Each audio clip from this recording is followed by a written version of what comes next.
the stage. Alrighty, we are live. Welcome to Roundtable 1. It's an MTB Thang TLC panel. We are here. I'm going to let my lead moderator, Glennis Wiggins, take it away. Hello, everyone. Hi, hello everyone. I'm so excited to be here and talk to you guys about TLC and Left Eye. I'm super excited. I would love for both of you guys to just introduce yourselves really quick and just have a little fun with it. How about you guys tell me some of your favorite TLC songs and the Lisa songs, and these could be features, some of Left Eye's solo hits, some of her deep cuts, just anything.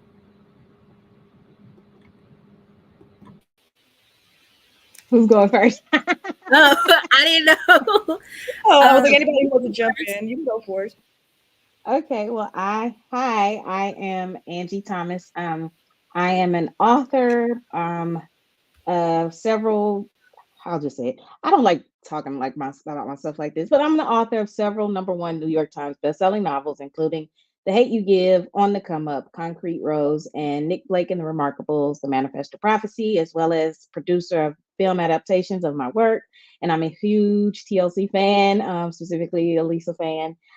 Since I was 4 years old, and my pre-K teacher played Ooh on the TLC tip during nap time, and I refused to nap, and I listened to the album, and I came home reciting TLC, and my mom had to go up there and ask the teacher what in the world. But I would have to say, ooh, that's a hard one trying to narrow down. I'm gonna always go with my favorite rap of Lisa's is the Waterfalls rap, because of the personal connection I have with it and how it ended up connecting me to her later on. So yeah, that's a hard question for me to answer, but I'm just gonna say that one for now. And Courtney, you can go next if you'd like. Hi, hello, I'm Courtney, aka T-Boss Archive, and my favorite song by Lisa is True Confessions, Always Will Be, because I love the storytelling and I'm a sucker for stories. I love it. And her wordplay was amazing on that song. Like, oh my gosh. JoJo.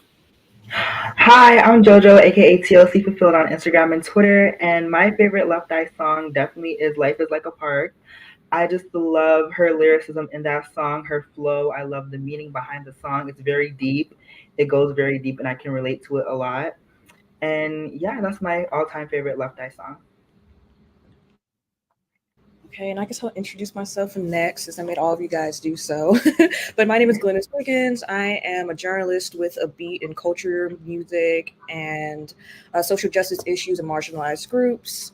I currently am a digital producer for CBS at a local station in North Carolina, and I've been featured in HuffPost, Black Girl Nerds, and a couple of other smaller independent publications. And again, I will be your moderator today as we celebrate the life and legacy of Lisa Lopes.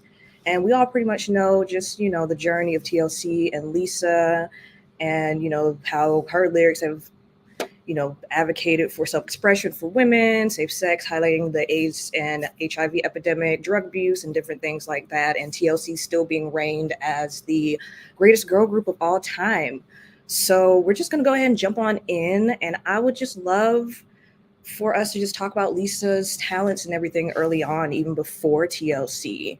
And I'd love you guys' opinions on how, Lisa's presence in the group just kind of made TLC whole, and how that helped the evolution of TLC, especially in those early years of them getting started. So, Courtney, I would love for you to jump in. Oh, hi, Ian. It looks like Ian is Hey, joining us. sorry for being late, guys. Oh, you're fine. We were actually just jumping in, but I'd love for you to introduce yourself, your background, and give us your favorite Lisa Left Eye song. Oh, wow. Okay.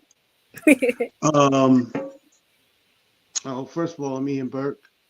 Um, I'm the one who actually put Left Eye, Lisa Lopez, in the group TLC. And I don't know, but I don't have a favorite Left Eye song, but my favorite rap, I would have to say, was the Donnell Jones feature. Girl, you know what's up. Nice pick. Nice pick. Yeah, that's Yeah. definitely one of my favorites. I heard that when I was really, really young, and that's definitely something that's stuck with me too. Um, but the question I was asking, and Ian, I may have you start this one off, is especially since you work so closely with Left Eye and you're one of the co-founders of TLC, I would love just your opinion on her talent early on before the group and how that helped TLC evolve, especially in those early years of their career. Well, immediately I saw the talent um, when she auditioned for me uh, over at a rehearsal that Rico Wade had set up. Rest in peace. Um, at first look, I wasn't interested in her being a part of the situation because of what she was wearing. I hadn't heard her rap, but when I did hear her rap, um, I was like, okay, yeah, let me rethink this thing. And I saw all the creativeness that was within her, which led me to put her in the group. So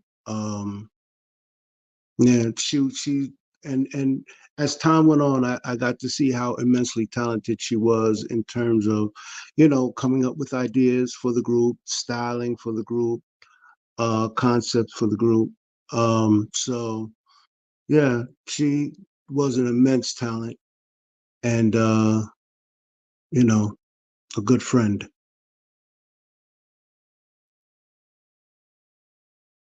Yeah, for sure.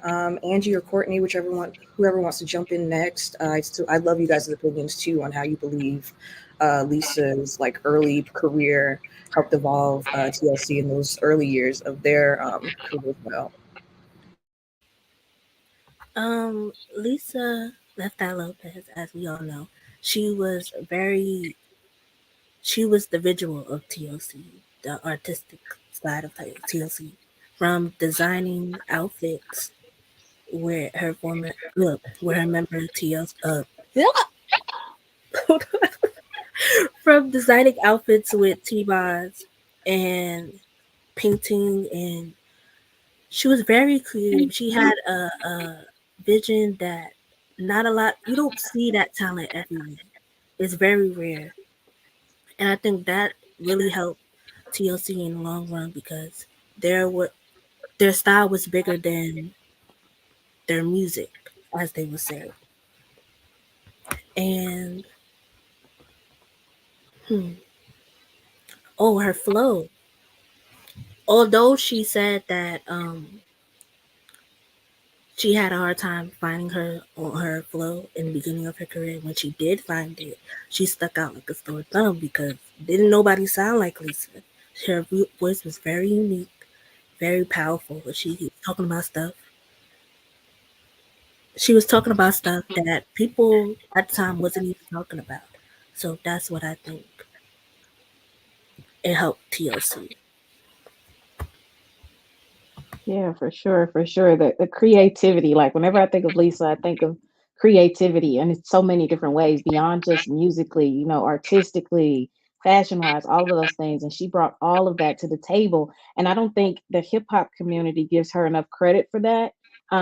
For what she not what she brought to the group, but honestly, the influence that she brought to the industry, because we're seeing the imprint of that now. You know what I mean? We're seeing the rap girlies do things that are clearly inspired by her early creativity and then her later creativity. So I think of her as a creative force. And I think too, we didn't even get to see everything as fans or even know everything that she put her hand in the group. But there's still things we're still finding out to this day. You know what I'm saying? But I think that, like, when I think of that era, the Ooh on the TLC tip era, and I think of how she rapped and the things she was rapping about and the things the group was singing about, um, it it was done in such a way that it can't be forgotten. So when I think of her creativity, I think of unforgettable creativity, somebody that was unique, and someone who, even though she was still discovering who she was, we knew when we got a glimpse to see, like, early on, before she was even using the word supernova, we got to see this was a supernova from the get-go. And this is a star that you can't ignore. So when I think of her, I think of a creative star that you couldn't ignore. Yeah, absolutely. She definitely was just like out of the stratosphere, like 100%. And that's what made her unique, especially within the group as well. And with like the success of like their sisterhood with T-Boz, Chili, and that they had, how do you think, her being in TLC helped her as an individual artist? Like, what did she, like what did that sisterhood help with her artistry, whether it was her style or her cadence and her like her raps? Because she had like a really like eloquent vocabulary when it came to her raps and her rhymes and just anything that she did. So, you know, that sisterhood and her group and TLC, the group, definitely helped her grow. So I'd love you guys' opinions on that too, about how, kind of like vice versa. Like, how did TLC basically help Lisa evolve into her artistry as well? And whoever wants to jump in first is totally fine. We're just having fun. So whoever wants to start the discussion is cool. Well, in the beginning, it was, of course, everybody knows that there was a different C in the group. Crystal was in the group that I created. Um, but Tion and Lisa really bonded creatively in the very beginning. Um, and I think they kind of fed off of each other. In the beginning, Jermaine Dupri was actually producing tracks for the girls. Um, and, he was one of the ones who encouraged Tion to continue to sing. She was already singing in that low tone, in that lower register, but he encouraged her to keep singing in that tone, even though she felt like she sounded like a guy, like a dude. But I think in the early days, the two of them sort of fed off of each other creatively, and created a dynamic that helped to build the foundation of TLC. And then later on, Razonda would fill that void uh, that was to complete the group TLC. So, um, like you said, one worked without the other. I don't think that that group was meant to be. Those three young ladies were meant to be. I can't see anyone else, unfortunately, because Crystal was a good friend of mine, is a good friend of mine. But I couldn't see anyone else in any of those three positions. Um, yeah, that's my humble opinion.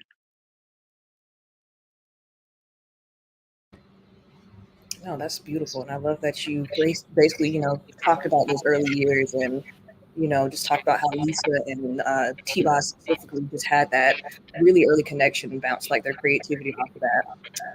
Courtney, if you'd like, I'd love your opinion on this topic as well. Um, he basically said what I already know. I do agree. Tian and Lisa did have a very creative bond, as Tian would say that um, creative inspires the creative. So when those two started, and then when Rosanna came along, it was something that was just meant to be. Nothing, no TLC girl could be replaced. So that's what I loved about the group. They stuck, for the most part, they stuck together. Yeah, it would be hard for me to imagine any three other people in the group than those three. It was definitely an MTB thing. Although, if you would have told 6-year-old Angie, she would have swore up and down she was a fourth member. But um, but I think too that because it was such an MTB thing, that it was such a magical thing, and you could see how their creativity fed one another. You could even see, you could especially see it in the first album. You could see like this was something, they weren't just hungry and driven. They were excited. They were finding new ways to, you know, use their creativity together. There was no other group putting, condoms on their clothing. There was no other group, with the baggy clothing and all of this. So it took all three of them together to create that magic. And we are, I'd say we as fans are blessed by it. But I would say too, again, the industry, hip hop as a whole, the music industry as a whole was blessed by it. And once again, I'm going to say they don't get enough credit. They don't get enough props. They don't get enough flowers for what they did, especially in those early days, and how they literally changed the industry for women going forward. No, I absolutely agree. Like they really were about women and just self-expression for women, empowerment for women, and just being able to, just talk about sex and even enjoying sex, but having safe sex too. Like they really spearheaded a lot of these topics that, women in hip hop now are talking about, and they're sometimes left out of the conversation. Lisa, to me especially. Um, Jojo, I'd love to ask you this question, especially as an archivist running pages, dedicated to TLC. I would just love, like, in your research, have there been like any revelations with the group that maybe change your perception or even deepen your appreciation for their artistry?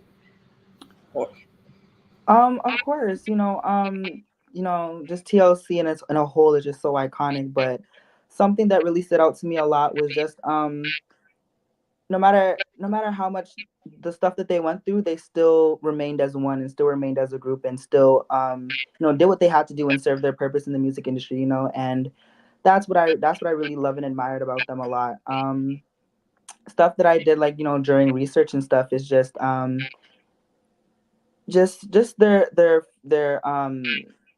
female empowerment, just seeing how much they really cared about female empowerment, and how much they really cared about the women and talking for women, and, like, because not a lot of people wanted to really talk about sex at the time, and TLC was really doing it and really putting it in their face, like, hey, it's okay to talk about this, it's okay to do this, so that's what I really yeah, that's what I would say. oh yeah, definitely. Mhm. And doing this archival work too, I know it definitely comes with some challenges. So I would love for you to speak on those challenges you may have faced running pages like this, and why you believe like this archival work for uh, like female groups or hip hop is so vital, especially in the media age that we're in. Is just the challenges of running a fan page, it's just I would say it's kind of just people having, like, I would say, like, bad opinions, or, like, not, I wouldn't say bad opinions, but, like, having, like, negative things to say. And, like, sometimes you have to, like, kind of ignore it, but sometimes, like, you feel like retaliating. But it's just like, it's kind of just stuff like that. But I feel like archiving is really important in the fandom because it really just helps new generations learn about TLC, and just more and more to come, more of, like, the little generations to learn a lot more about TLC and their importance in the music industry. So I think that's why archiving is really important too.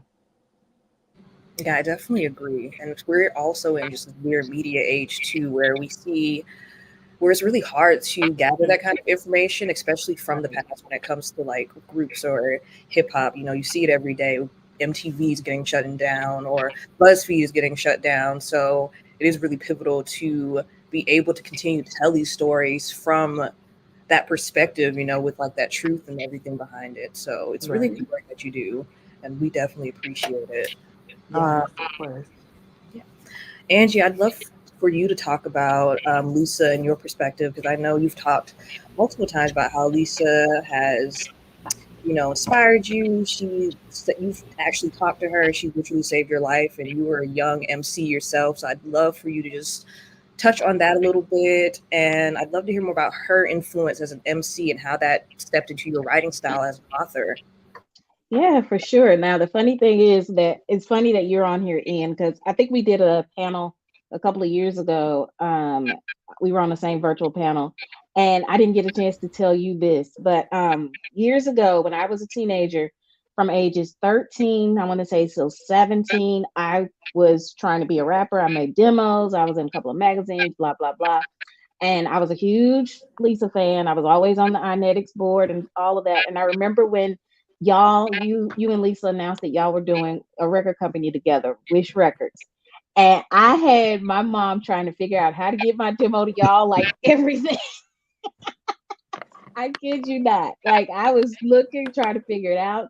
And it ended up, that's how I ended up. My mom when I had like a rough time. I was having a rough time in school, getting bullied. And instead of trying to, pursue trying to get Lisa's contact or anything for music stuff, my mom wanted to try to get me to talk to her because I was going through a rough time. And she thought if her music inspired me, then maybe talking to her would really inspire me. So I ended up talking to her on the phone, and that conversation really had a huge impact on me. But beyond just that conversation, as a creative, one thing seeing Lisa and seeing TLC did for me, it gave me permission to be as creative as I want to be as an author, as an artist. And so now as I'm an author and as I'm writing specifically for young people, not only am I making myself challenge my creativity with that in mind, but I'm also very aware of what I put out into the world, just as Lisa was, especially towards the end of her life. She was super aware of what she wanted to say and about the young people who were listening to her. I remember one, interview where she was talking about she didn't want to do a song about pimping because kids listened to her. She didn't want to have that. And so now as an author, for young people specifically, I think of things like that. And I have to give her props for influencing me on that part. And then I always try to find ways to pay homage to her in every book I write. So, for instance, in The Hate You Give, Star's mom's name is Lisa. In the movie, I had them put a TLC poster in Star's bedroom. I've seen it.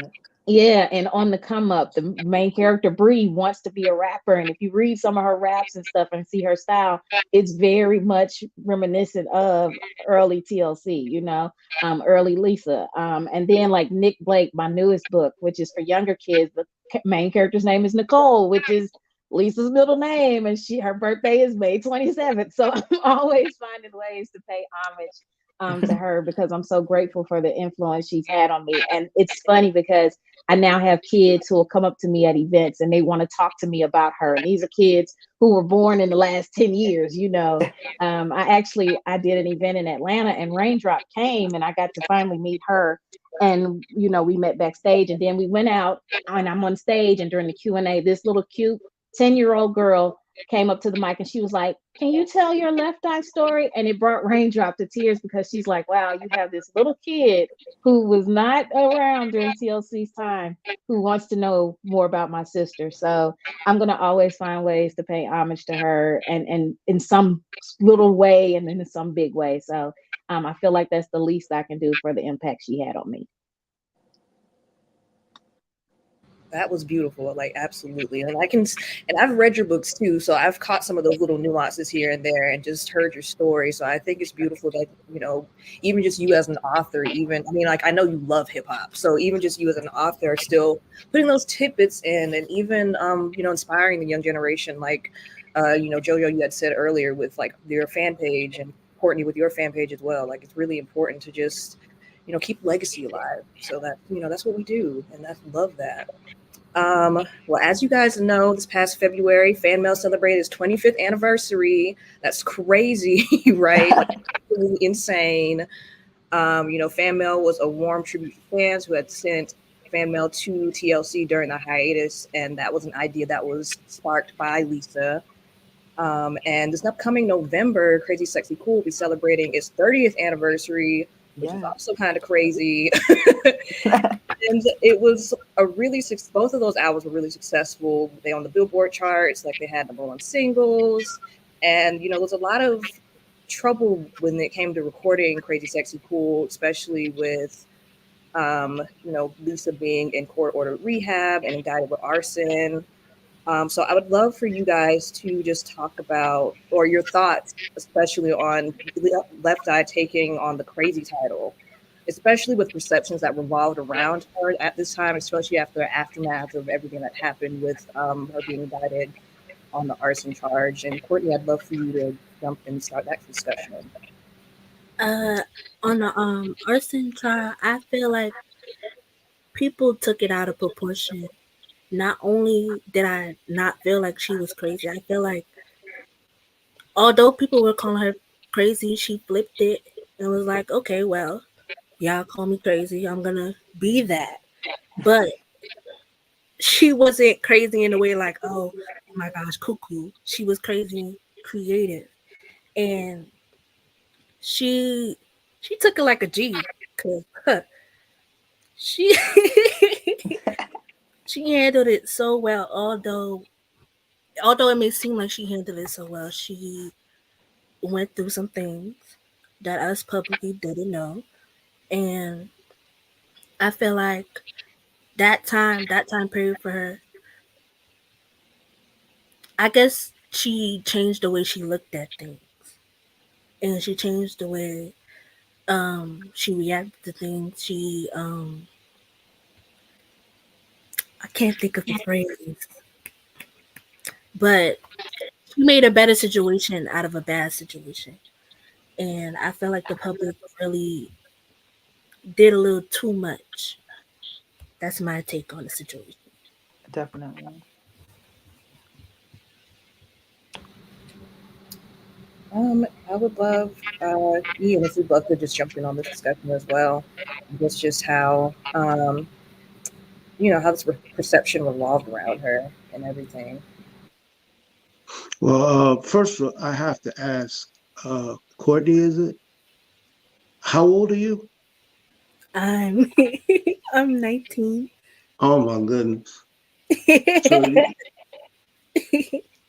and you don't. The reason why I ask, you know what I'm saying, is because you have such deep perception in somebody, and your research has led you to feel these feelings about this particular person, which is almost spot on. You know what I'm saying? Because if my calculations are correct, you were born in what year? Oh, 05. And Lisa passed in '02. You know what I'm saying? So she wasn't even alive when you were born, which is crazy to me. Um, but this is the genius that was Lisa. You know what I'm saying? Courtney is absolutely correct. Like, she took a situation and she flipped it. She flipped it creatively, and she was going to be like, okay, cool. You know, she also, as you know, she came up with the title for Crazy Sexy Cool.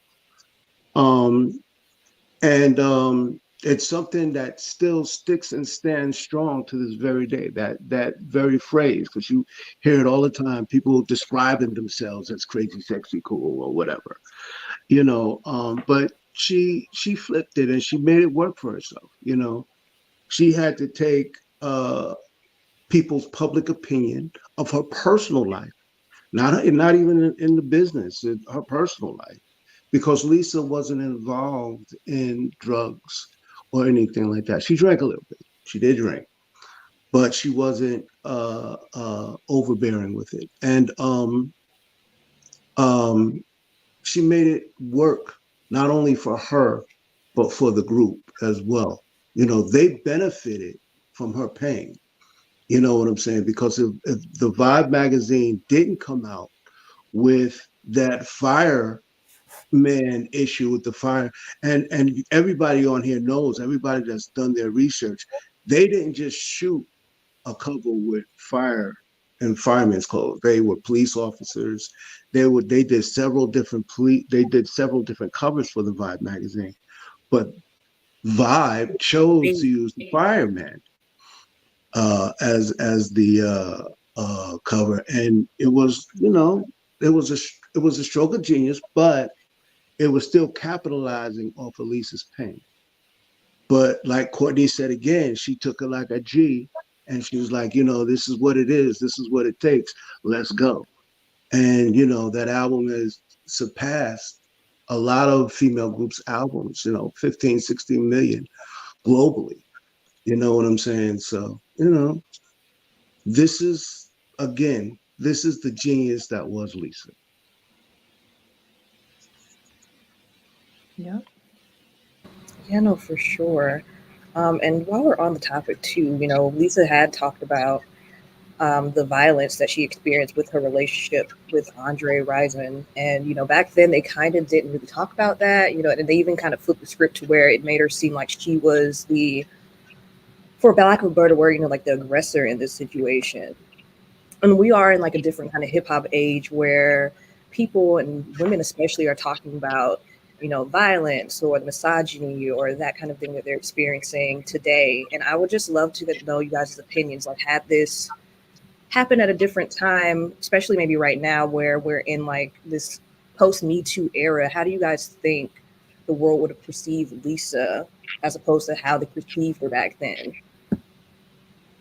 I Well, don't know. Lisa Oh, was. sorry. Oh, sorry, my bad, Angie. Oh, You go no, ahead. you're good. No, I was just gonna say I don't know how, but I just think that social media discourse would have just been like on a whole nother level. So you go ahead, Ian. No, you're right. There's somebody I did an interview with Ryan Cameron, a very popular radio host here in Atlanta, and he asked me if I felt that TLC would work in this social media era, and I said absolutely because they were always a visual group, always. You know what I'm saying? They would have if Lisa was still alive today, she'd be dominating on social media. You know what I'm saying? So, um, and the perception with I mean, it's natural now to be all in somebody's personal business. That's that people want to see that type of toxicity. They're on the internet looking and scrolling through TikTok and seeing all the drama and stuff like that. And I can speak to it because I'm one of those people. I didn't even want TikTok, and I flipped through it, looking at all of these police stories and all these other drama-filled situations. They would love it. They would love it. As unfortunate as it may seem. I think they painted Lisa out to be the bad guy because, in all honesty, I feel like Lisa was more popular than Andre at the time. Um, so of course they're going to jump on that bandwagon. You know what I'm saying? But Lisa was just like any other woman that's on this thread right now. She was a young woman in love with a man who was a very successful athlete, who had women swooning over him, and she was very protective of that relationship. That's all it was, and like I dare say that anybody on this feed right now hasn't done something that they have regretted with a significant other, whether you wrote about it in one of your books, Angie, one of those little stories, one of those anecdotes, here, this happened to me, and I'm gonna put it in my book. You know what I'm saying? Or Courtney, you still young, but or anybody for that matter. We've all gone through these type of situations. It's just that they happen to be in the limelight and people capitalize off of it. And had that situation happened today, it would have been even more sensationalized. That's my view on it. I I didn't 100%. mean to put you out there, Angie. Oh no, you're right. You're right. You're absolutely right. No, absolutely 1000%. Like I put it in books. That's the difference, I tell people all the time, don't piss me off because you gonna get it in a book. Exactly. That's how Candy does it. Candy put all of her hurt and pain in songs. When you hear No Scrubs, when you hear Bills, Bills, Bills, that's all Candy putting all her frustrations about her past boyfriends on ink and making money from it. There's nothing wrong with that. Exactly. Exactly. Gosh. Sorry, you guys, my computer is lagging like crazy. I apologize for the inconvenience. Um, but yeah, no, I completely agree with everything you guys are saying. We definitely are in a different kind of social media age, and we do kind of see everybody's business on social media. And if it's not them, it's just like, the public opinion is like just more sensationalized, like you said, Ian. So I definitely agree with you on that. I personally think Lisa, if she was alive today, she'd be a beast on social media. Like I can only imagine her on like the Instagram lives or even during like the Versus era during COVID. Like I feel like it would have been like something different to see for sure. And I would just love to hear about you guys, how you believe Lisa's legacy has stood the test of time, especially after all of these years after her passing, from her style to her message and to her growth as an artist. And Jojo, if you don't mind, I'd love to hear your opinion first about this. I see Lisa's influence a lot in today's music, especially with artists like Doja Cat and Cardi B. I see her influence a lot in Doja Cat. Just her just how just how like she was as a rapper, you know, people really took a lot that she did back when she was alive and just made it into their own thing. You can really see her inspiration a lot in a lot of artists' music and their looks and their like how Glorilla she recreated Lisa's outfit that she wore at the 2000 Hip Hop Awards. Like her influence is really dominant today in the music business, and I'm really that really makes me happy seeing that people really still care about Lisa and they still really show love to her.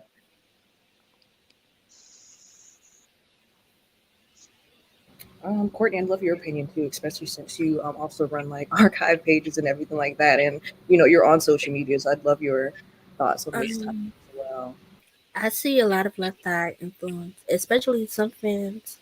They even fans of Left Eye, they want to become a rapper just like her, including me. I wanted to be a rapper, but um, her influence, especially in Doja, I see it a lot. Creativity, and the way Doja goes about press. I find it very funny because it's very similar to Lisa. Um, I also see it in Glorilla, her styling, as Jojo just said, the dress. That was fantastic. I loved it. Um, yeah, I'm happy that people are still loving Lisa and showing love. And us, the Symposium people, making this Symposium to spread more love. So, yeah. Yeah. I know you guys talked about Doja and Glorilla already, but I'd love Angie and Ian, like, you know, which hip hop artists, like women hip hop artists today, that you see might also have some of Lisa's influence. Like, if you know, hear them rap or anything, you're like, oh yeah, that's definitely 100% Lisa, or like, especially her influence. I know Courtney and JoJo said Doja, but I'd love you guys' opinions on that as well. I don't. I personally don't listen to a lot of today's female hip hop. A lot of it is ratchet, so I couldn't name. I'm, listen, I'm almost 60 years old. You know what I'm saying? So I don't listen. I don't know a lot of these artists. You know what I'm saying? I know who Doja Cat is, but I cannot speak on them. That doesn't mean that their music isn't good. That doesn't mean that they're bad artists. It's just, I just don't choose to listen to them. I can speak though on the legacy that not only Lisa but TLC has left behind. It used to amaze me when I used to see people imitate, young kids imitate Michael Jackson. And once again, when he's passing, you still see these children dressing like him and stuff like that. So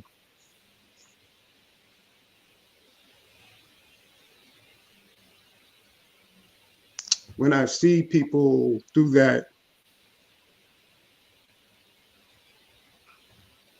for Halloween, to still see these kids do that, it's amazing. It's amazing. I never thought that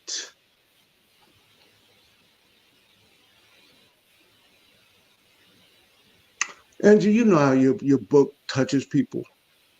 The love the oh my goodness, the hate you give, how it touches people. You just don't know it until you birth it and you see people's reaction.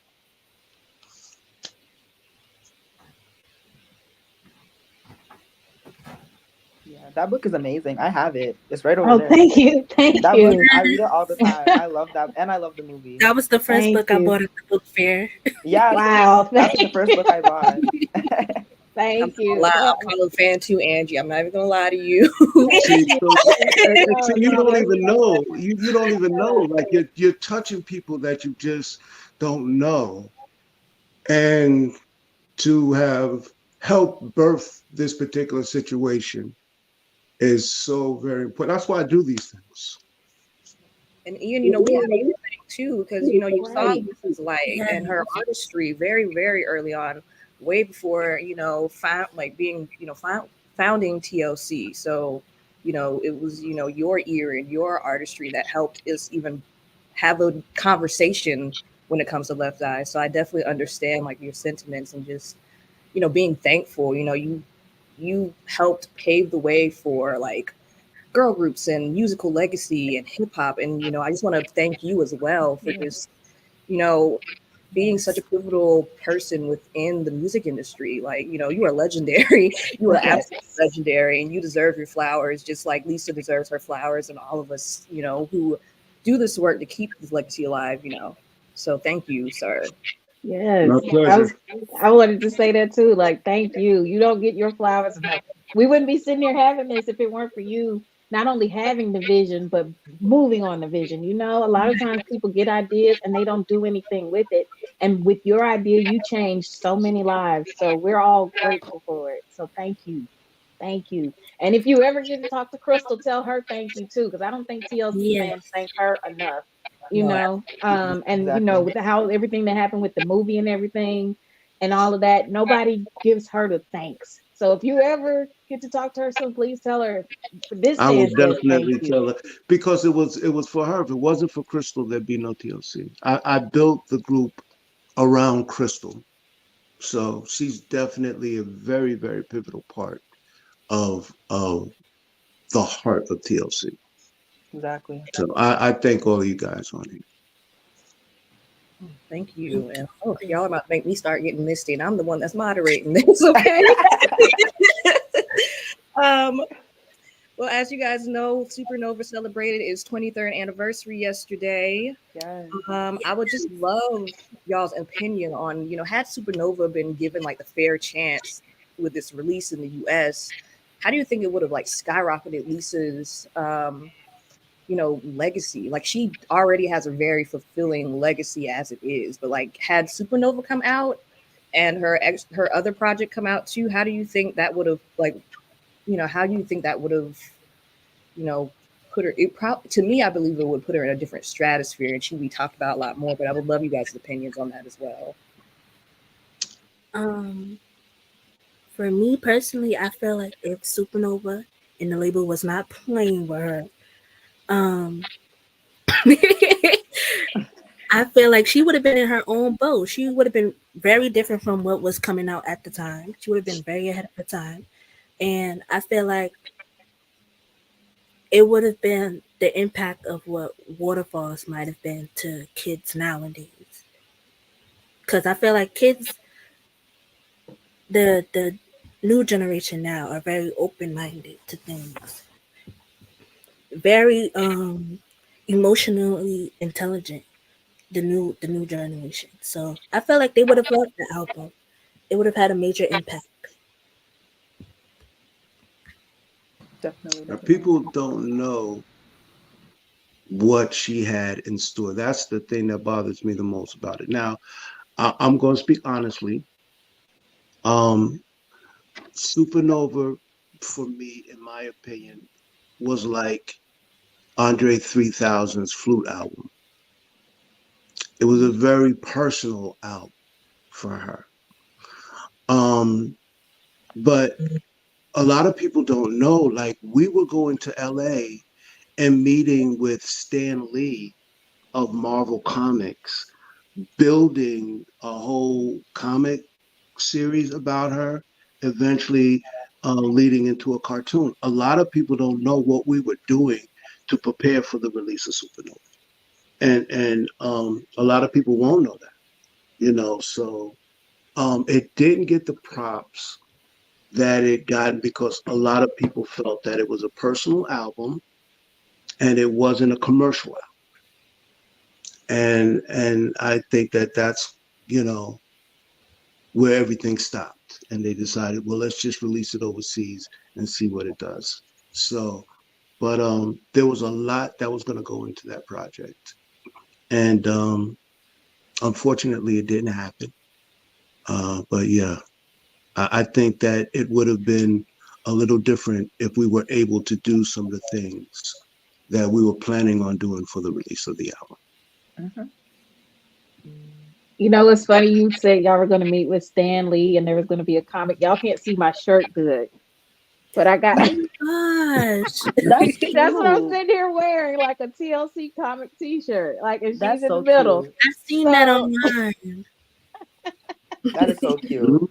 that's one of those things I'm like sitting here like, wow, wow. So no, I think that's probably, they always say I'm a Christian, and that's my belief system. And they always say, don't question God, but I'm always like, there was so much she wanted to do that she didn't get to do, that would have changed so many minds, hearts, and stuff, not just even just musically, but in the health world. And it's funny to me to now see people talking about Dr. Sabi, talking about CMOS. CMOS is everywhere, and Lisa was talking about CMOS in 2001, 2002.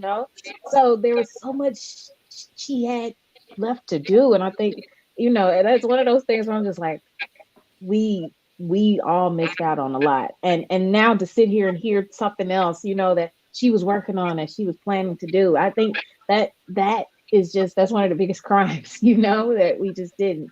But when it comes to Supernova, I'm like Ian. I think that was a very personal album, and it really was a door into her heart, not just into her creative mind. It was a door into her heart. It was a window into it, and I do believe, I don't know about how it would have in 2001, but I know right now, and this is not me coming at anybody, but if they re-release that album right now, the things that she's talking about then would have such an impact on young people and listeners right now, because it's so relevant.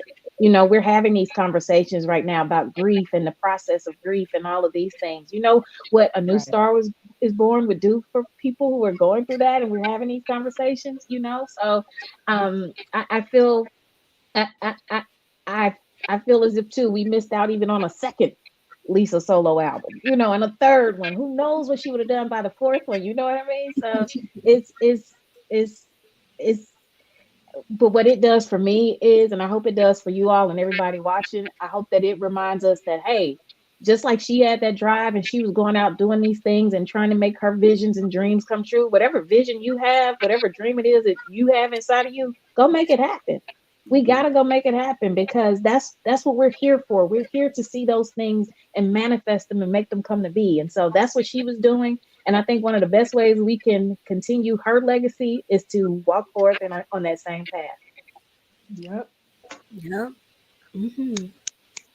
Preach, sister. So let me hit up these folks that I've been thinking about ideas for. You just inspired me, and shoot, let me hit up some of these folks.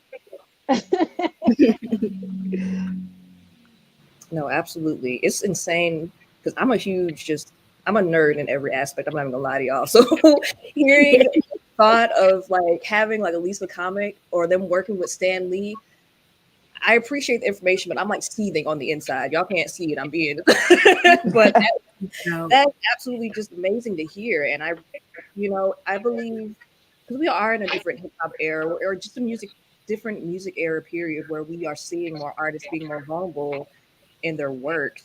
And I believe even if Supernova were to like properly come out today, I feel like it would be an absolute success, not just because of Lisa, but because of topics that are on that album. And I don't know why people were so afraid of vulnerability like back in the day. Like, I don't know what it was about having like, your heart on your sleeve being released. I don't know what that problem was, but I feel like, we all love Supernova. We know the potential it has and it could have had, but to hear that there was just all these different rollouts for it and just these different ideas people had for it and just didn't get the fair chance, it is just really sad to hear. And I feel like it would have definitely just put her in a completely different range. Like, she's already just seen as a legend, but if it had been out, she'd be in a completely different stratosphere when it comes to just being a pivotal woman in hip hop. You know what I mean? Mm-hmm. So I definitely see that.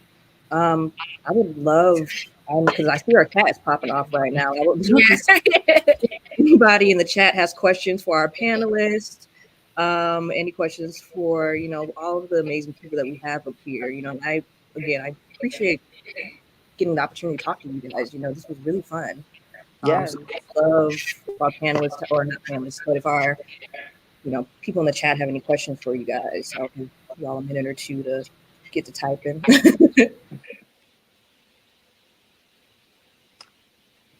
Q&A.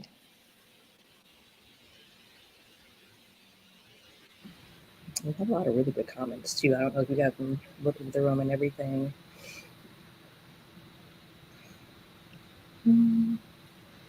Are you going to reread these questions? Because I do not have my glasses on. Oh, you are. Yeah, I'm looking to see it, I'm and getting all close to the screen. you're It fine. says, We Ian, did what's your have funniest you. Lisa memory you can share? What? That What question, is what? that says, Ian, what is your funniest memory. funniest Lisa memory you can share? Oh, um, it's that Stan Lee trip that we were going to. Lisa's just a few years younger than I. But when we were getting ready to get on a plane, we were checking our bags in at Atlanta Hartsfield Airport, and we were standing outside check-in, and the guy was like, "I need to see your ID." And I pulled out my ID, and I was, signaling to Lisa to pull out her driver's license. And Lisa had no makeup on, had on her backpack, her little coat and everything like that. And the guy was like, "Oh no, your daughter doesn't have to show her ID, just you." And I was like, "Okay." And I just looked at her. She looked at me, and she just cracked up laughing. And we just played it off, and we just walked on in. But Lisa has always been. If you look at anybody in the family, or even if you look at Raindrop, they don't age. They don't age. You just don't know how old any of them are. You know what I'm saying? And Lisa always looked like a little girl with her little 5 foot self. And especially if she wasn't wearing makeup or had on any of the gear, or it wasn't stage or event ready. She was just looked like an average little girl, like Courtney. And she was 30 years old at the time. So that's a moment that will always be in my mind. It's there because it just feels like it just happened. Yeah. So yeah, that's my good experience, my good old Lisa moment. One of them. Oh yeah, I love that. We have another question from Stephanie. It says, "What do y'all wish you would have seen from Lisa?" I wanted to see that show she had planned, Chef I. I don't know. Yes. I wanted to see that. That would have been That amazing to see. I think that that would have been hilarious too. it would, the way she had it lined up, and I don't mean to jump in because it's amazing that you said that, because the way that she had it set up in her kitchen, where there were these lights that looked like flying saucers around the kitchen bar, the stove, and all that, and they would fly out into the universe and get recipes from all over the universe and bring them back, and then she would prepare them. The whole idea was incredible. It was incredible. And I'm with you. I would have loved to have seen that come into fruition. Yeah, exactly. Same. And I think too about that, and I think about like now how we're in this age where you don't need to go to the middleman to put your stuff out there. Like she could have been doing that on YouTube. Like, could you Yes, imagine Yeah. a yes. Left Eye YouTube channel? Like, she would have. Who knows what all she could have done on there? She could have released her music herself without needing the record company. All that stuff. Like, I the restraint of the middleman with all these companies and stuff. That was that's what kept us from getting a lot of that stuff. But had she been around now, we'd have the show and the YouTube channel. I would have loved to have seen a Left Eye vlog. You know what I mean? Yes. That would have been like and a Yeah, podcast. my Like life. a podcast unfiltered, that would have been incredible. So Yeah, yeah, no. That's what I definitely. wish we could have seen. I don't mean to interrupt because I am behind the stage, but I was talking to Raindrop yesterday and I was like just fascinated by her sharing the story about how she built that kitchen specifically for that show. Like the things that she was going to do with Chef Dai was going to be amazing. So Mm-hmm. I'm so sad. I'm so sad. I'm going back on stage now. I just want to share that. All right, I think we have time for. Okay, we have maybe two more questions. This one's for Ian and Angie. What are your favorite songs from Supernova?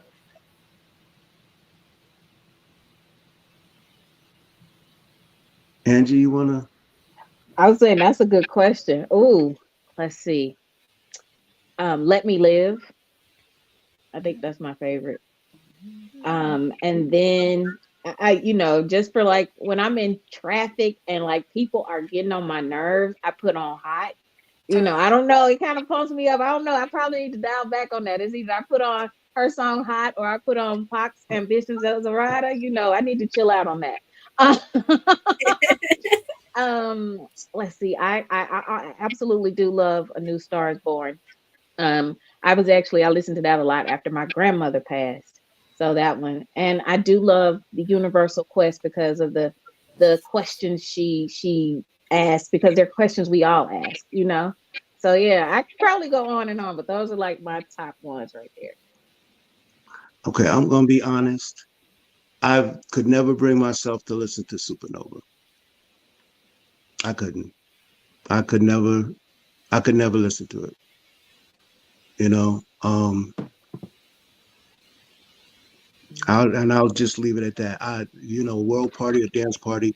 I saw the video and things of that nature, but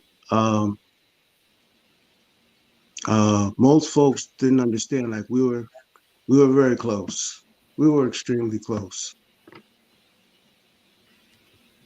Yeah. I just couldn't listen to it. No, that's understandable. And even after all these years, it's understandable to still not want to. So, definitely don't blame you, because, like, especially with how vulnerable it is, too, it can be a lot, especially since you knew her so personally. So, I think we have one more question. I think it's another Supernova question, but I guess it's for everyone. What are you guys' opinions after maybe hearing it for the first time? Or even maybe just, after hearing it for the first time, what is you guys' opinions on that?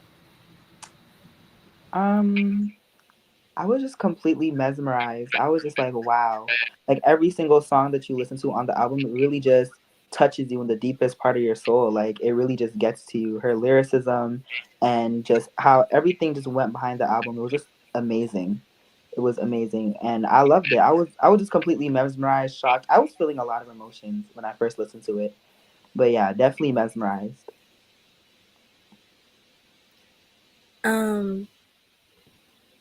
Oh, I thought it was another question.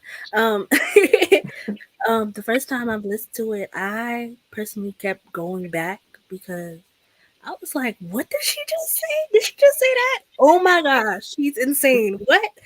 And I was like, again, like JoJo said, I was mesmerized. I love the album. It was very touching and very beautiful.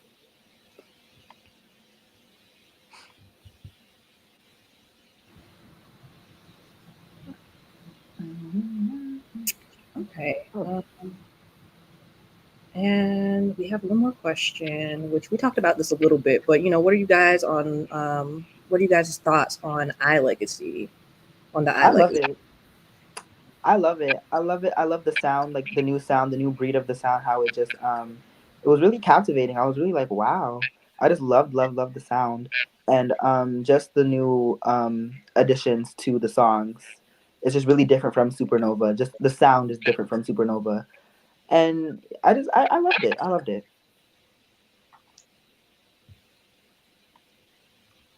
Anybody else, I guess, want to answer?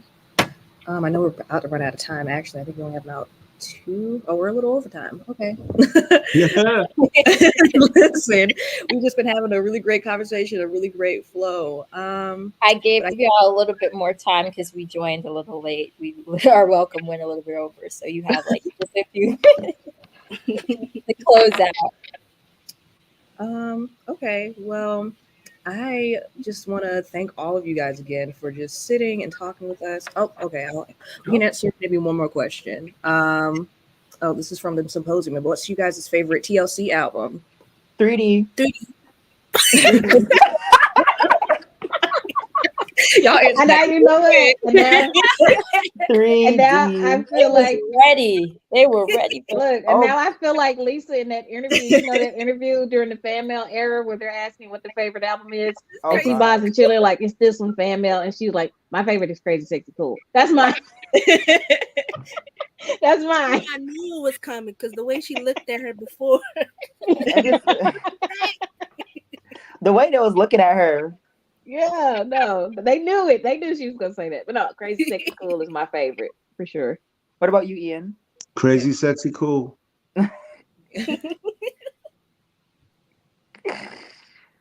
Yeah. Okay, well, I think we should go ahead and wrap up. But like I said, I want to thank all of you, Angie, Ian, JoJo, Courtney, for No just problem. taking the time to just talk to us or talk to me and everybody watching about the legacy of Lisa, her contributions to TLC, and just, giving us, especially you, Ian, giving us a lot of like really good behind the scenes information about Lisa, you guys' personal relationship, and, Angie with your books and, all the little Lisa tidbits and nuggets you have in literally all of your books. And just the archival work you, Courtney and JoJo do, because I know that's not easy, especially with, people in their opinions and just running social media fan pages and all of that of, just all of it. You guys are very much appreciated. And I just, I just want to thank you. We can't thank you enough for all the things that you do to keep Lisa's legacy alive and to keep You're so welcome. TLC and like their appreciation, going through the music industry. We just can't thank you all enough for that. Yes, Yeah. no And problem. I want to take the time to thank all of you guys on the panel too for doing all that you do to keep her memory alive. It's really special to see you guys, especially you young people, and just working towards it and keeping her memory and her legacy alive. I really appreciate that from the bottom of my heart. No problem. It's our pleasure. No problem. Absolutely. Thank you. Thank you. Thank you, Right. Thank you. special guest. Thank you, Ian. Thank you, Angie, for joining us. You donated your time and our first annual symposium, and we hope to have you for many, many more. Thank you so much. We are highly appreciative. We give you your flowers every single day because literally you guys are the best. Like I can't even. I'm sorry. I'm gonna get a little emotional, but this was really good first panel, and so I just we're gonna move on to our second panel, or actually, it's not a panel. It's actually a presentation. So we have an academic Cool. presentation on Yes. this freedom verse coming up next. So if you guys want to move on over to the next stream, and we'll meet you over there.